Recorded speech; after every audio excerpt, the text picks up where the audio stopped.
Hey, this is Kieran, Coach's Corner Chats, and on the show today it's Hector Cano.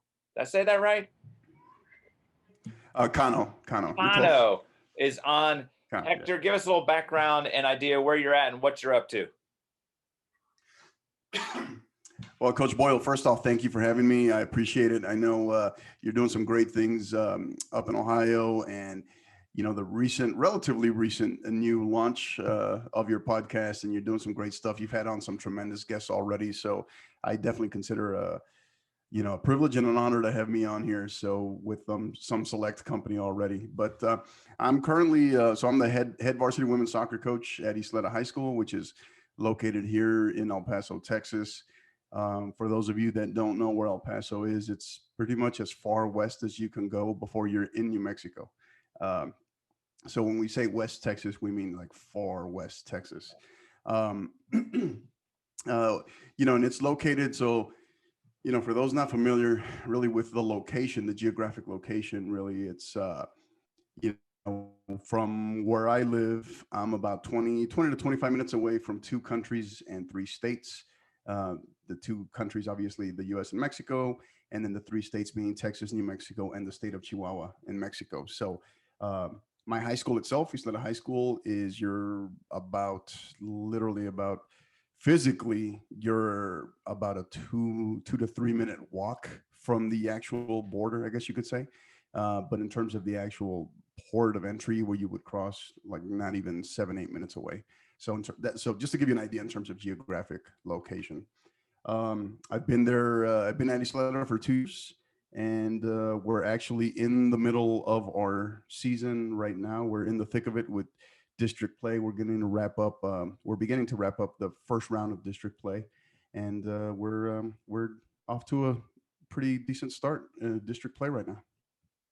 What exactly is district play? Is that tournament or is that just regular season? Yeah, no, district play is, so the way our district is constructed. So in Texas, the way high school soccer is laid out on the public side, which is under the UIL is the governing body, which is the University Interscholastic League. And you have, so the 3 highest classifications in Texas are the ones that have soccer, which that would be 4A, 5A, and 6A. So within those respective classifications, Ysleta is a 5A school district, so we're in the middle. Excuse me, Ysleta is a 5A, is in the 5A classification, and what drives the classifications is all enrollment. It's strictly driven by enrollment, and so within those respective classifications, you have districts. For example, and they span from West Texas to North and East Texas. So that's to kind of give you an idea in terms of I guess clockwise, if you were to go around the state of Texas, that's kind of how they're numerically organized. And we are in District 2 5A. So in District 2 5A, you have, this year, because we're just entered a reclassification year, or a realignment year, I should say, there are currently 8 schools in our district. So there's us and 7 other schools. And the way the district play is laid out, so think of it in terms of, if you would look at it like college soccer or college basketball, college sports conference play, right? Mm-hmm. So the way that works is, our format is, even during a COVID year, we're still playing essentially a home and home series. So you play all 7 teams away one time, and you play all 7 teams at home one time, for a total of 14 games. In addition to this year, we only had two non-district games. So does that make sense? Yeah, it does. So now that clears it up. So with your geographic kind of location, is there a lot of diversity? What's the makeup of your team in that area? Diversity is yes and no. I mean, you look at it from the standpoint of, it's not uncommon at all in terms of it's obviously heavy Latino, heavy Mexican American, but the diversity comes into play in terms of having student athletes that are, I guess you could say, first generation first generation American, second or third generation American, or even what is very common here as well is to have student athletes that have family on both sides of the border, right on the other side of the border there in Ciudad Juarez, which is very big city in northern Mexico. And an interesting fact in terms of the city of Juarez and El Paso is they combine to make the two largest bordering cities in the world.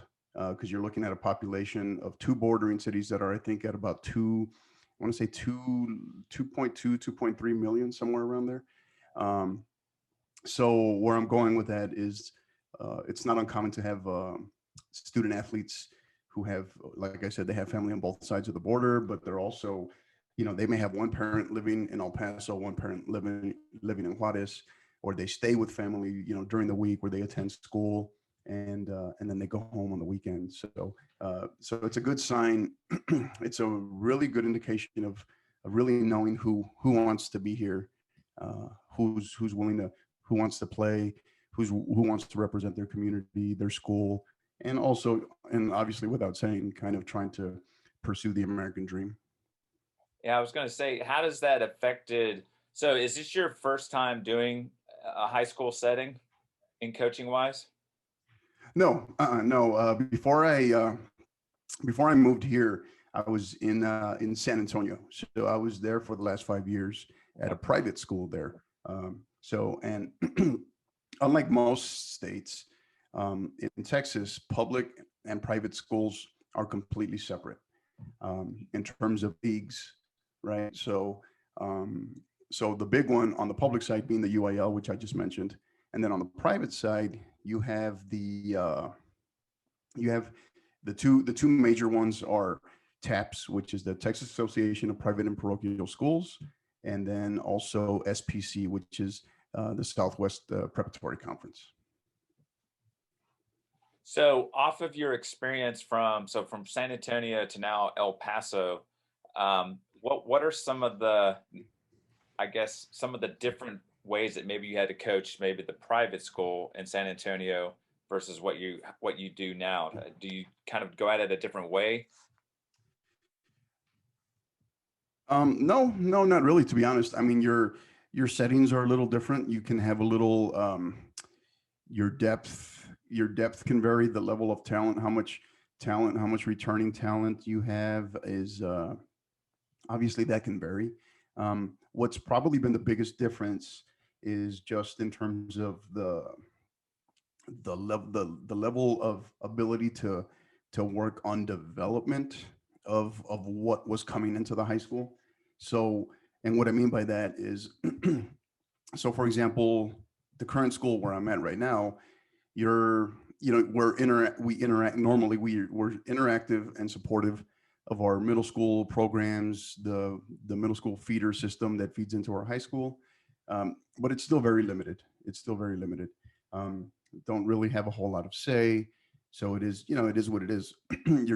You're involved and you're supportive as best as you can. Whereas in San Antonio, the private school that I was at there, St. Mary's Hall, they so it was a very unique perspective, or very unique setting, because you had a lower school, a middle school, and a upper school, a high school, all in one location, right? so and as a private school, when I got there, what we did was we created a lower school soccer program, which inevitably, with the intent was really ultimately kind of by the numbers, trying to grow the game, grow knowledge of the game, grow support, and also community outreach with the parents, bring the parents on as support coaches, volunteer coaches, and then we brought in some of our players, some of my high school players, to help out. So that materialized into almost what kind of became like a mini, I guess, mini academy system, if you will, at the lower school. So you had a lot of direct say, um, as early as first grade, as to how the kids were being trained, Mhm. being able to work with them, interact with them, who was training them, how they were being trained, and then as they went through the middle school and then ultimately got up to the high school. That's awesome to have that ability to start tapping Yeah. into them when they're younger. Because as you would probably agree, getting them young and getting them passionate about the game is so important, especially if you're building a program toward the high school level uh, and beyond. Does Yeah. Yeah. So one of the things I Absolutely. know that you're passionate about um, is connecting with coaches. So like we've connected on Twitter and all that stuff, and you have something that you've put together. What is it that you're trying to put together within the state of Texas to kind of bring coaches together and unite them? Yeah, so one of the many ways in which we're trying to make some headway, both here locally in El Paso and across the state, is we're looking at many things, obviously, but one of them has been because I'm a character leadership and college recruiting consultant. So I work with a lot of working with coaches, high school coaches, reaching out with college coaches, and then working with programs on the club side as well. And then with individual student athletes on introducing them, parents, working with parents as well, introducing them as they enter the college recruiting process, and kind of making headway on the do's and don'ts, right? The kind of breaking down, separating myth from fact, and so that's one of them. And then and along the way too, part of that is I've been able to collaborate pretty extensively with a high school student athletes marketing and recruiting platform out here, which is Prep One. So Prep One, they're based out of El Paso, and their CEO and founder, Jesse Tovar, he's doing tremendous things, not just here in El Paso but throughout West Texas and spreading out throughout the state as well. So we've been able to collaborate quite a bit and working with him pretty extensively and doing great things. And then the other one, excuse me, the other one has been the the launch of my podcast, the 50/50 podcast, along with myself, small crew where we're putting things together. And I got a tremendous producer. And a shout out to T. I call him T Man, Aaron Tavitas. He's my producer.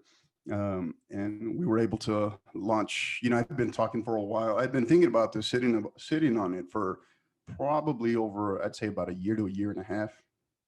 And ironically, I went on a podcast, a totally different podcast that he produces and that Aaron produces. And we had some conversations well after the podcast, and he just kind of put it out there. It's like, hey, have you ever really thought about, you know, creating one, putting one together and hosting one? Because he said he thought that, there was some potential there in terms of ideas and what we were trying to do. And excuse me, after I'd say about 3 months of development and production, December 14th actually was our launch day, December 14th of 2020. And we've been at it now for going on 2 months now. And so has it been uh, the experience that you thought it would be? Is it what you would want from the experience, or is it like every time you're learning something new about yourself, about coaching, about the whole experience? Yeah, no, I think you kind of go into it um, anxious, nervous, not entirely knowing what to expect, but also just excited. And I went into it not really entirely knowing what to expect. I didn't want to anticipate too much I didn't want to get caught up in the numbers in terms of the metadata, right, as far as downloads, listens, but more stick to the mission, right? Stick to the purpose, stick to the vision of where we're trying to go, what we're about, and where we're trying to go. And I think that, excuse me, I think that a lot of when you look at podcasts, because I think for me, I've been a big podcast fan since way before they were a thing, before they were in. I'd say probably since about 06, 07.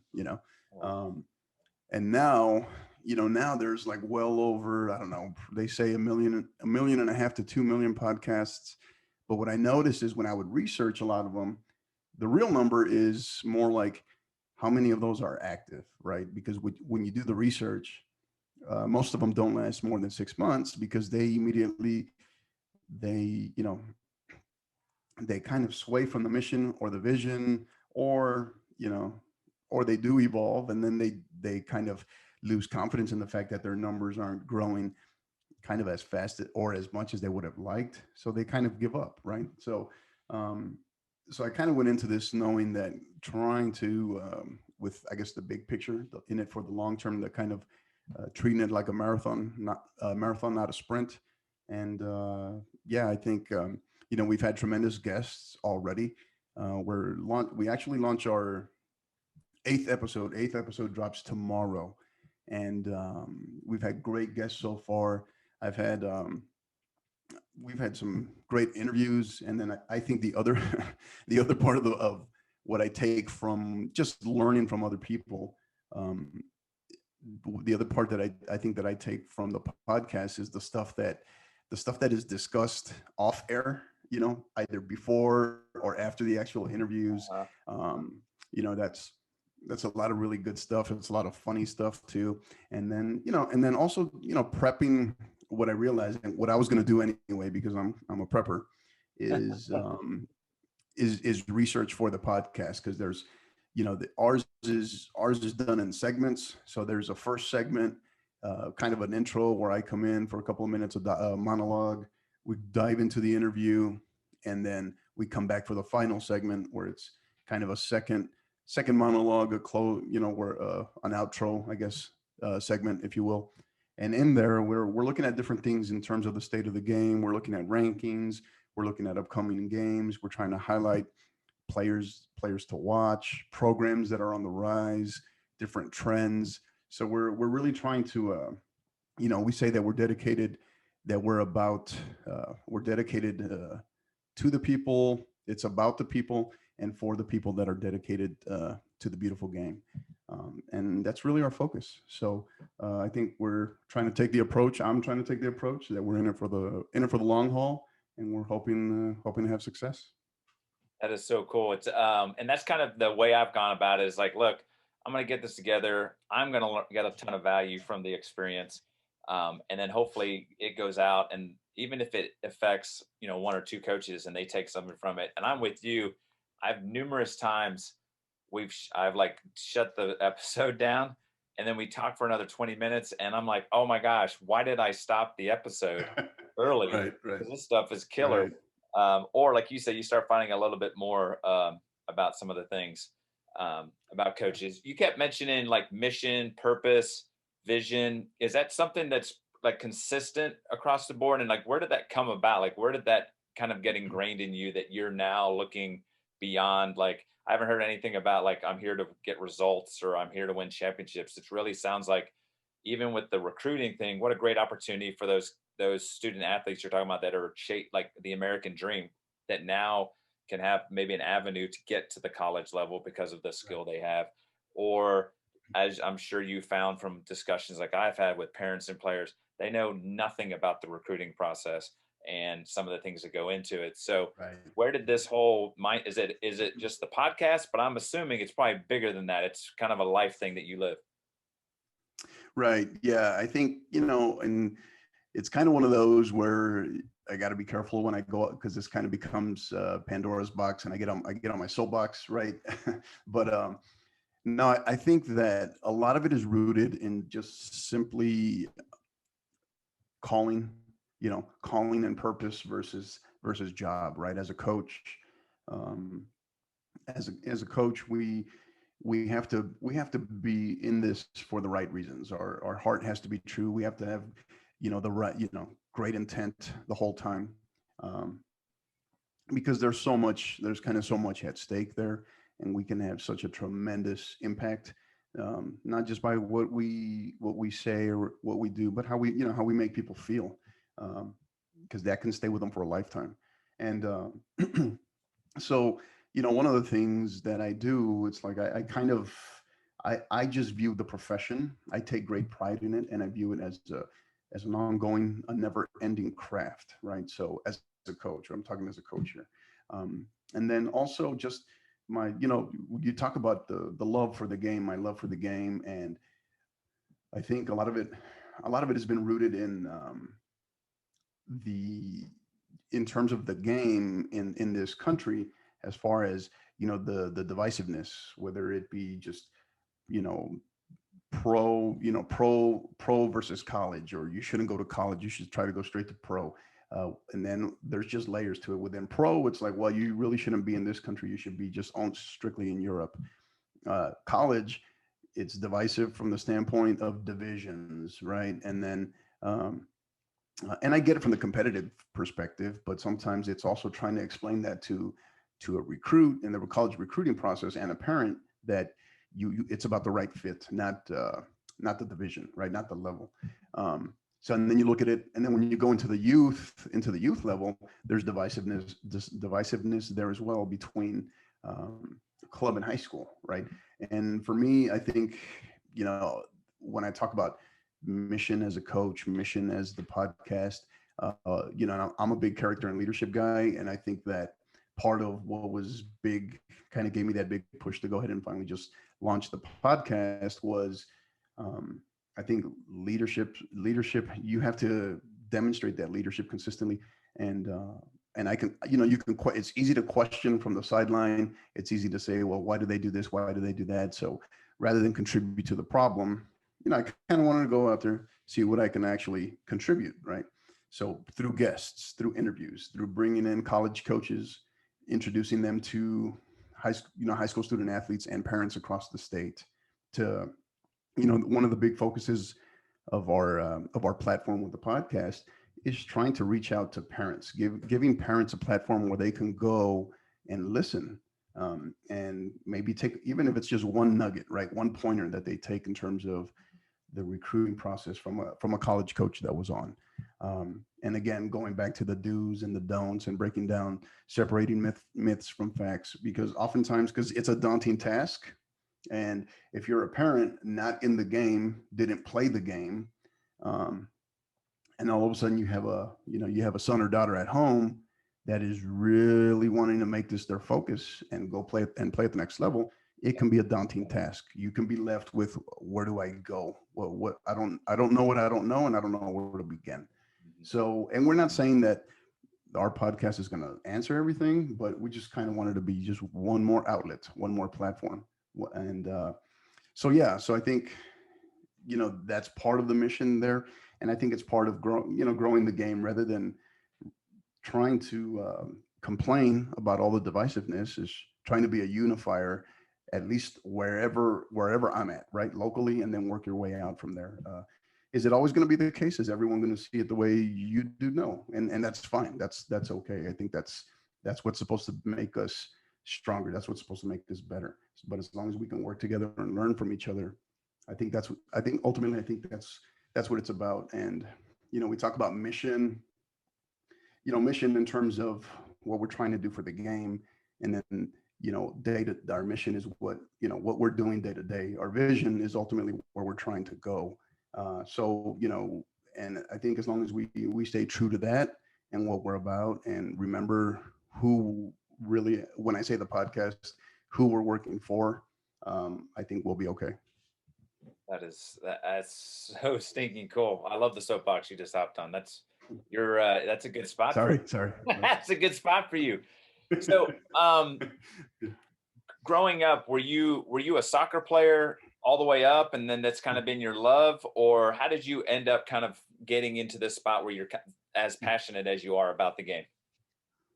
Yeah, it was kind of I wouldn't say a love hate. It was just kind of a strange. I strayed away from the game. I was a multi-sport athlete, and then as I entered high school, I also, I also boxed. I also was a boxer, and I was trying to challenge.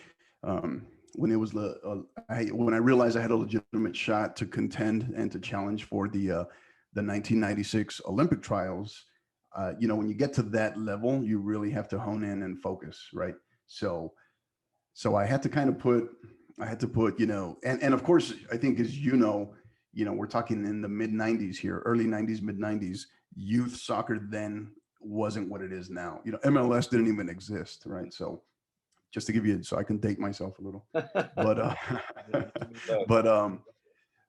so I kind of had to put soccer on hold and then the intent became really to, to contend for the trials, do everything I can to challenge for a spot, either as obviously as the champion or as an alternate on the 96 Olympic team, or if not, you know, and then ultimately, try to go pro after that. And it didn't come to fruition just because I lost to quality competition. And then after that, when the intent was still kind of to really try to consider going pro, I just, typical 18-year-old kid, thought I knew it all, didn't want to listen to, my manager, my trainer. And, so I decided to shut it down completely for a while. And then I always had a thing for the military. I always knew I come from a military family, throughout my family, not just my immediate family, but um, I knew at some point eventually just I wanted to see the world. I wanted to go out and do things. And I knew I was going to get school done. I knew I was going to get college done. I just wasn't in the mindset to go to school right then and there. And so I decided to join in the military after that, right after high school. I enlisted in the Air Force, and then I just kind of said, it's like, hey, if it's meant to be for me to go pro, I'll try to go go pro through the Air Force through my time, because it's happened with fighters training in the military. And so that worked for a little while, but then I ultimately, I was stationed in Europe. And that's what in Europe is what really kind of finally brought me back to the game. So I ended up, playing in some some base teams, varsity teams, and then ended up playing semi-pro ball there in Italy and Germany while I was there. And then a couple of injuries, getting banged up. So then I started, just started assisting, started coaching a little bit. And that's kind of really where I really got the taste and started to get the bug, for wanting to, maybe consider coaching, or I shouldn't say consider coaching forever, but I realized that, hey, I take to this well. I could, I love this. This is awesome. And I love the game. And then, down the road, I would have never imagined that I'd be doing this forever, but yeah, no regrets. Wow. Oh, wow. So, um, the boxing type experience. So, what was your big takeaway from, like, if you do you ever say, if I could go back, what would be something you might have done differently when in terms of that whole Olympic experience that you think maybe now that you're, like you said, I was a young dude at that point and I was just going in Mhm. brash. I felt pretty good about what I was doing. What's something when you look back and you think maybe if I had gone about it this way, maybe a different result, or do you think it was what it was? Like you said, there were better guys at that time, talent wise, and Yeah. it actually put me in a direction that's where I'm at now in my life because of that experience. Yeah. When you're young, when you're that age, you, you tend to think you know it all. You tend to not listen to the people that have experienced life, or you don't want to take those, you don't want to take those recommendations because you think, not me, right? I'm bulletproof, or I'm not you. So, um, those first couple of years, yeah, that's your natural thinking is, well, man, I should have done this, I should have done that.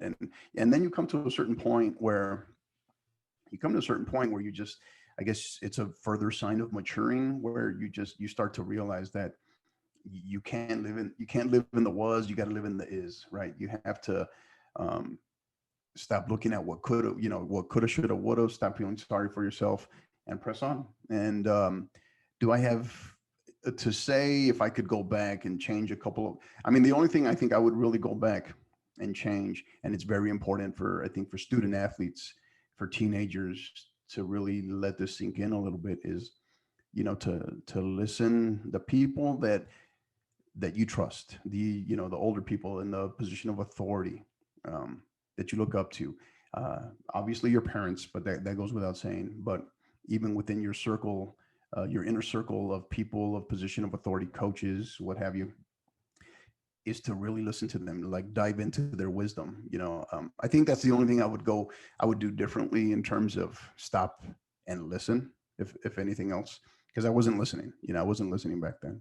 And but otherwise, I think to question, to go into, to dive into it beyond that, and to start questioning everything, I think is to kind of really, I guess, admit that there's regret for how things have played out, because I don't. I think all of those things along the way in that journey, they inevitably, they ultimately shape us into, it sounds cliche, but they shape us into who we are. And and I wouldn't change it a bit. I I think think the only thing I would change is maybe not stop playing soccer for a while, for a good while. right Yeah. on. The Yeah. cool thing about that experience, I think, is that because you went through it and you started to chase a dream and it maybe didn't work out, but you're able to share like what you took from it. And I think that's something for sure that you're with your mission and vision and purpose that you have with your high school group, with your recruiting. Like I'm sure you're like sharing that with them constantly. Like, look, man, I was in your spot. I had talent. I had the gift. I had opportunities. I'm here to support you. Take it in. Don't just kind of bounce it off your forehead and just be move on. So I think it's really cool that your life story where you're at now can is real. And look where you're at now.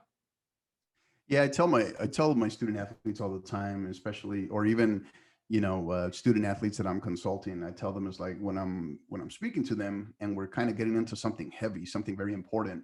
I tell them to, I give them the visual of close one ear so it doesn't go in one and out the other. Um, and for some reason that works, that sticks. But or at least so I've been told. I don't know how true that is, but yeah, I think that, one of the things I'll tell the student athletes is, obviously consider the source that you're getting advice from, that you're getting receiving recommendations from. Understand it's okay to question. I think one of the things that we've kind of lost sight of a little bit in terms of, I don't know whether you want to call it a society, a younger generation, what have you, is to encourage critical thinking. Um, I don't think that is stressed enough anymore. So it's okay to question, but not question for the sake of questioning authority. Question for the sake of understanding, right? Of like, okay, you're sharing this with me. Why? What can I gain from it? Um, and I think that what I tell my student athletes all the time is, why would you want to take advice from an individual who has always gotten it right and who's never experienced failure, who's never experienced adversity, right? Because I mean, what are they going to share with you? That's not where growth happens. That's not where growth happens. Growth comes from resistance, right? So I share that with them all the time, and usually there's at least one light bulb that goes off. So I think it's making some headway. The cool thing too, I think, from the boxing thing is it you were your focus was so much more on not just the outcome. Yours is more of the process and the journey and like what you went through. Um, and then the idea of the listening, I think, like you even said it earlier about when you were talking to coaches about the difference between professional and college and some of the divisiveness that's going on there. Um, I'm kind of the same way. I feel like people kind of take a stand, but then they don't want to listen to the other side. So the fact that you're starting with these younger student athletes, like, look, man, it's okay if you don't agree with like maybe what I'm pushing you toward. Like, I think you fit this type of whatever school that you could go to, and you think something else, then bring what you like, bring some background information that you think's relevant that to your argument, and we'll work through it. I think, like you said, um, we've lost that. It's pretty much this is what I think or this is what I think.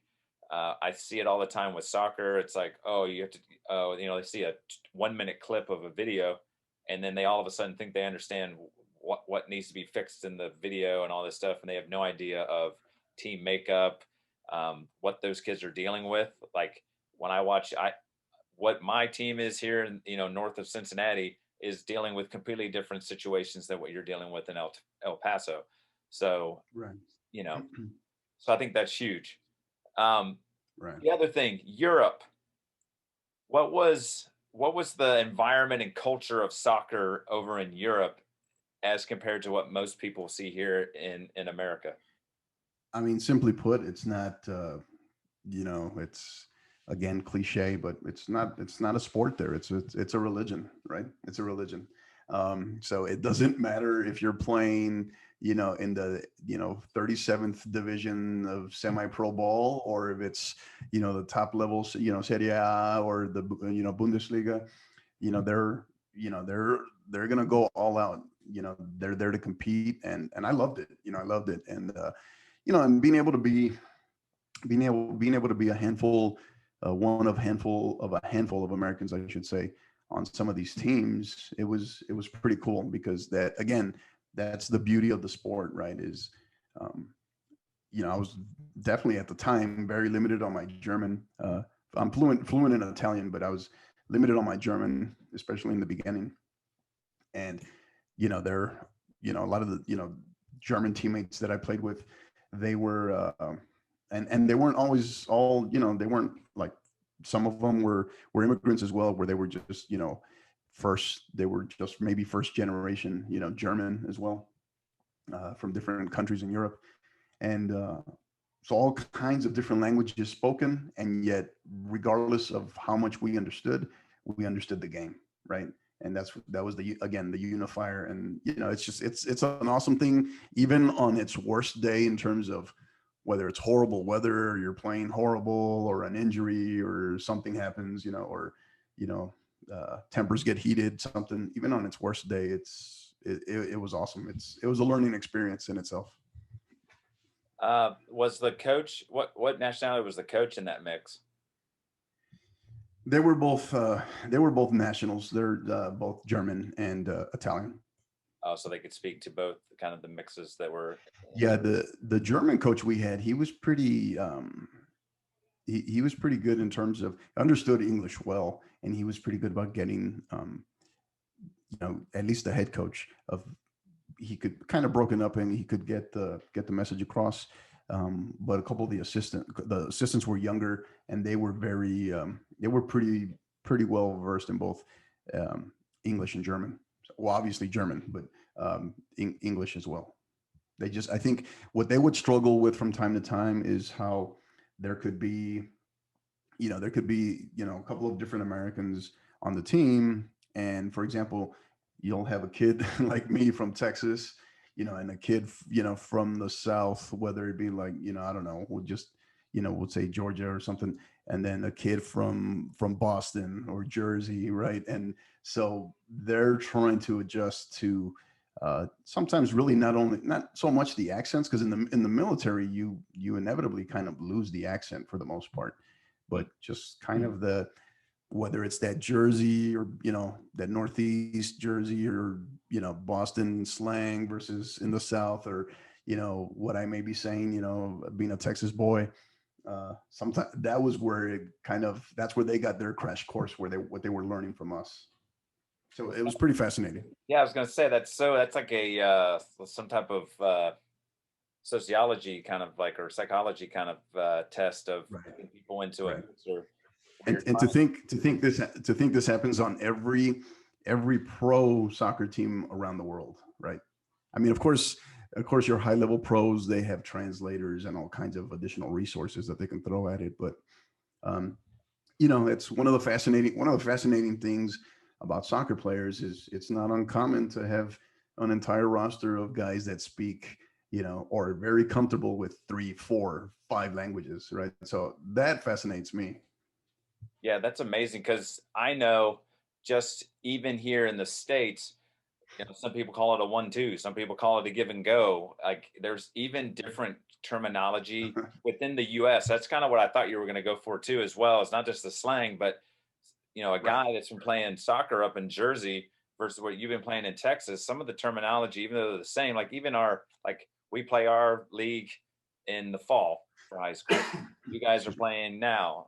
So it's, there's even within Yeah. our countries, there's so many differences in that way. Well, it put me in a position to learn. It was later I would come to realize, at that moment, I would come to later realize the importance of body language. And because we, as coaches, we emphasize communication, specific communication, every day to our teams, right? It never ends. with my team now. We'll do an activity.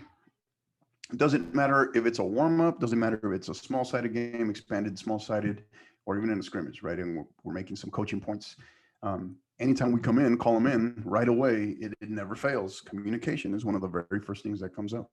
But my time in Europe, what I quickly realized, and it would come back to me years later, obviously years later being now, is the importance of, because as much as we stress communication, so much of it in the game is just like in life, right? So much of it is nonverbal, right? And being deliberate with your actions and being predictable with your actions for your teammates around you. So yeah, that it obviously was a kind of a crash course in all of that, especially communication. That is so cool. And communication is something I think is key. And we've even this past month, our kind of focus or theme for the month of January was body language.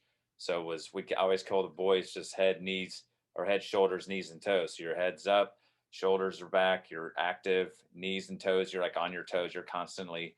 Um, and like you said, even if there was no word spoken, I'm sure there were kind of things where like pointing or body shape and all that type of stuff that you start, it probably made some of your decision making stuff even that much better, because you couldn't rely on someone telling you to play to my feet. You just had to start figuring that chemistry side out. Right, right. Yeah, and it's amazing, sometimes, that, and I'm sure you've seen it as a coach too. Sometimes that chemistry with a player or select group of players, it normally it takes a little while. Obviously, it goes without saying, but the things that fascinate me are sometimes when you put two players together that just very don't know each other very much or whatever, and they just immediately complement each other and it just clicks.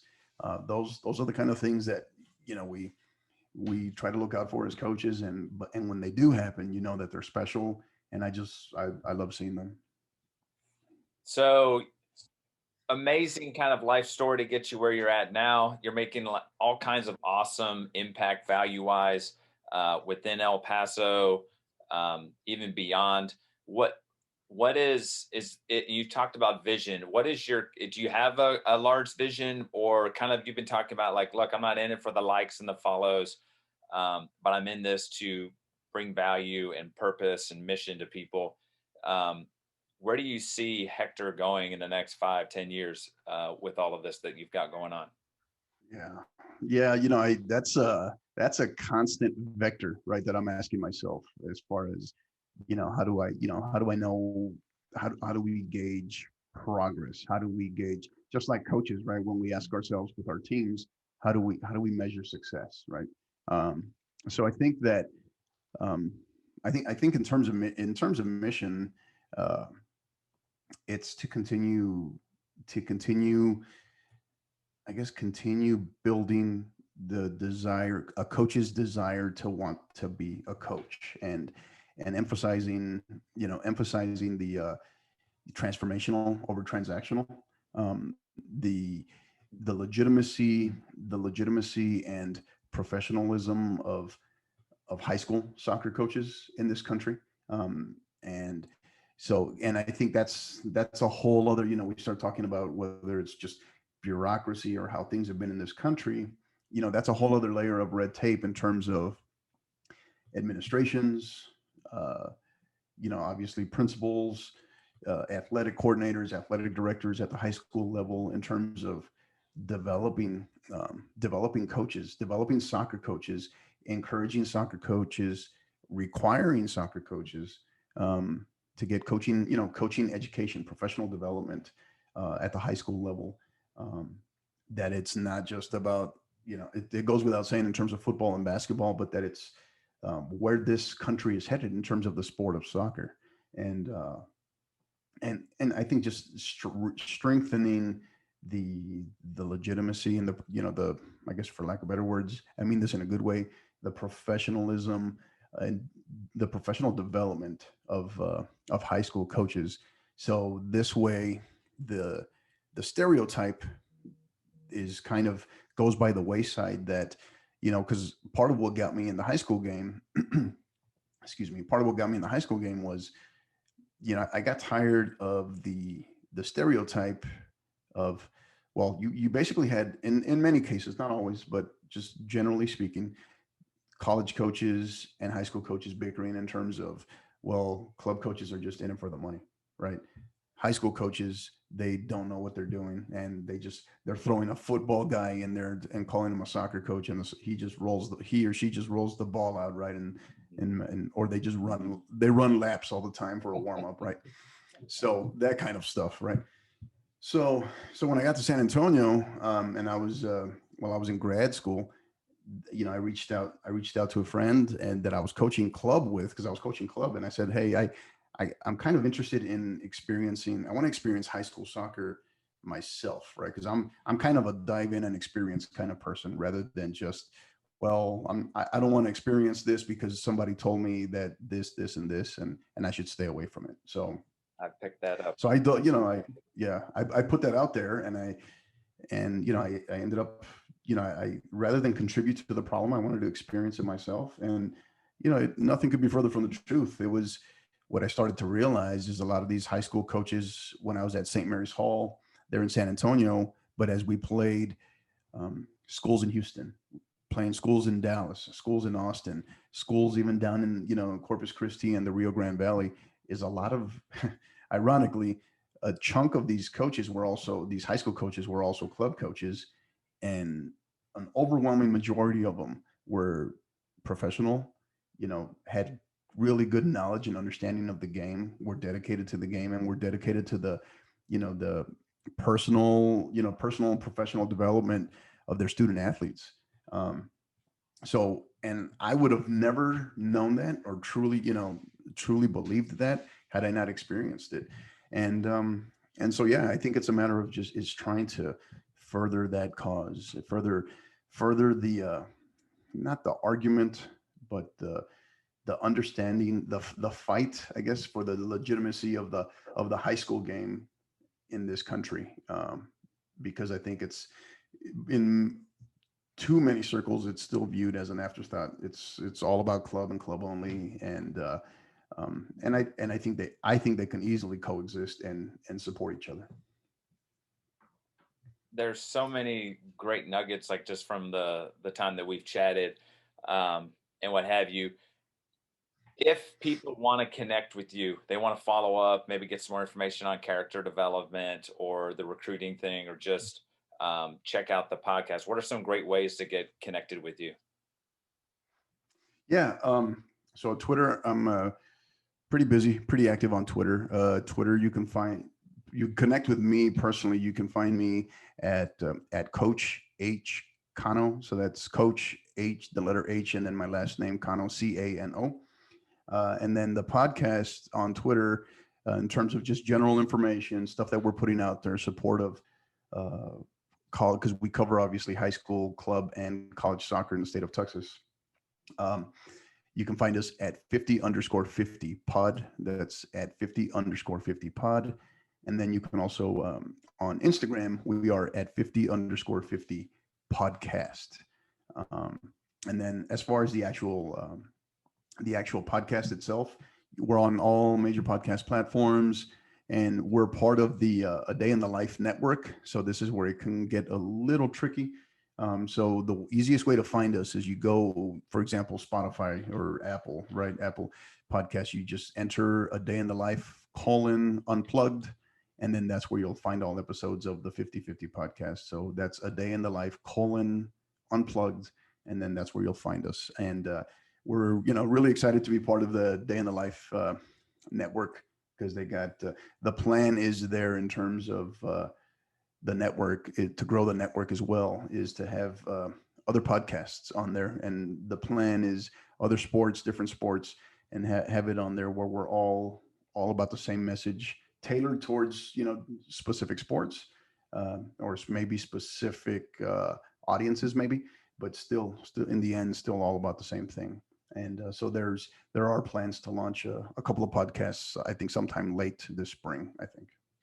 So is the Day in the Life something that you've come up with, or had someone else put it and you were like, I love the idea, I'd like to be a part of it?